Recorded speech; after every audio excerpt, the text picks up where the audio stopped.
ధనుర్మాసం లేదా మేలునోము మాసం. వసంత మాసంలో కోయిల నాదంలాగా ధనుర్మాసంలో ఆండాళ్ చెప్పిన పాసురం పల్లవిస్తూ ఉంటుంది. ఆండాళ్ శ్రీకృష్ణుడి భక్తురాలు. మార్గశిరంలో తెల్లవారుజామునే లేచి తలారా స్నానం చేసి నోము నోచుకొని కృష్ణుణ్ణి ఆరాధించేందుకు గోపకన్యల్ని పిలవడం నుండి తిరుప్పావై పాసురాలు మొదలయ్యాయి. మనం ఈ పాసురాల్ని అవగతం చేసుకుంటూ వెళితే ఆండాళ్ చెప్పేది మనకు హృదయంగమం అవుతుంది. రోజుకో పాసురంగా ధనుర్మాసం 30 రోజులు తిరుప్పావై మనతోనూ మనలోనూ మెదులుతూ ఉంటుంది. ఇవాళ ధనుర్మాసం 5వ రోజు, తిరుప్పావై 5వ పాసురం రోజు. ఆండాళ్ 5వ పాసురంలో కృష్ణుణ్ణి మనసారా ధ్యానిస్తే ఏమవుతుందో తెలియజెబుతోంది. మాయనై మన్ను వడమధురై మైందనై தூய பெருநீர் யமுனை துறைவனை ஆயர்குலத்தினிர் தோன்றும் அணிவிளக்கை தாயை குடல் விளக்கன் செய்த தாமோதரனை தூயோமாய் வந்து நாம் தூமலர் தூவித் தொழுது வாயினார் பாடி மனத்தினார் சிந்திக்கப் போய பிழையும் புகுதருவான் நின்றனவும் తీనిర్ దూసాగం సెప్పేలూరెంపావాయ్. ఈ పాసురాన్ని మనం తెలుగులో ఇలా తెలుసుకుందాం.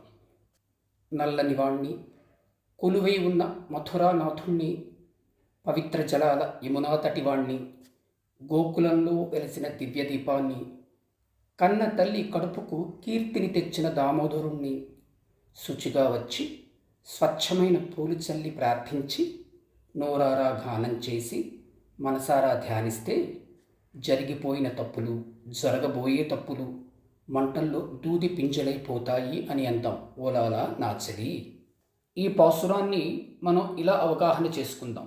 నల్లని వాణ్ణి అని అంటూ ఆండాళ్ శ్రీకృష్ణుణ్ణి తెలియజేస్తోంది. తమిళ్ పదం మాయన్. మాయన్ అంటే మాయదారి అని కాదు. మాయన్ అనడం మాయను సూచించడం కాదు. మాయన్ అంటే నల్లనివాడు అని. పెరియాళ్వార్ ఒక సందర్భంలో కృష్ణుణ్ణి ఇవన్ ఆయన్ అల్ల మాయన్ అని అన్నారు. అంటే వీడు గొల్లవాడు కాదు, నల్లవాడు అని. అలా అంటూ కృష్ణుణ్ణి వీడు మహావిష్ణువు అని సూచించారు. తిరుమాల్ అన్న తమిళ పదానికి విష్ణువు అని అర్థం.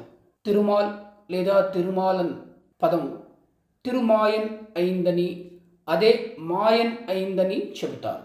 నల్లనివాడు, పద్మనయనంబులవాడు, మహాసుగంబులున్ విల్లును దాల్చువాడు, గడు విప్పకు వక్షమువాడు, మేలు పై జల్లెడువాడు, నిక్కిన భుజంబులవాడు, యశంబు దిక్లం జల్లెడువాడునైన రఘుసప్తముడిచ్యుత మాకభీష్టముల్ అని మన పోతన అన్నారు కదా. నల్లని రూపం కలవాడు అనే అర్థాన్ని ఇస్తూ కృష్ణుడికి శ్యామరూప, కృష్ణవర్ణ వంటి నామాలు ఉన్నాయి. కన్న తల్లి కడుపుకు కీర్తిని తెచ్చిన అని అనటం అద్వితీయమైన అభివ్యక్తి. ఆండాళ్ మాత్రమే చేయగల అభివ్యక్తి. ఈ పాసురంలో జరిగిపోయిన తప్పులు, జరగబోయే తప్పులు మంటల్లో దూది పింజలై పోతాయి అని ఆండాళ్ చెప్పడం విశిష్టంగా ఉంది. ఇక్కడ ఆండాళ్ ఇలా తప్పులు కాలి బూడిదవ్వాలని కాకుండా మరింక దేన్నైనా చెప్పి ఉండొచ్చు. తప్పులు ఉండకూడదు అనే భావనతో ఈ మాటలను చెప్పింది ఆండాళ్.